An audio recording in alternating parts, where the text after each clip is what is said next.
就嚟又轉季啦，去到秋冬天咧，大家都好中意食啲嘢去進補下個身體。咁今次咧，醫師咧就同大家講下滴雞精。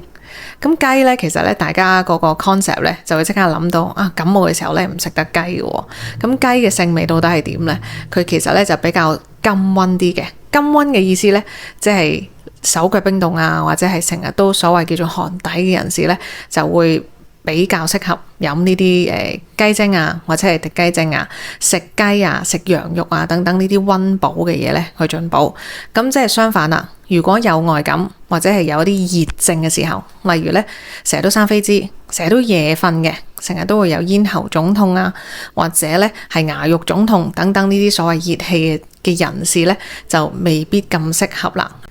咁相反啦，佢嗰個甘溫嘅性質咧，如果用喺一啲嘅偏寒嘅人士嘅身體咧，咁就會非常之好啦。例如係一啲體質虛弱啊、大病過後啊，或者係啲孕婦，好似個磅數咧成日都升唔到嘅，又或者咧食唔到嘢，再加埋咧可能成日都會有啲手腳冰凍啊，或者係身體非常之虛弱，成日都會頭暈啊等等呢啲情況咧，咁就可能比較適合啦。所以咧喺未搞清自己嘅體質之前咧，就最好唔好亂食呢啲嘅補品啦。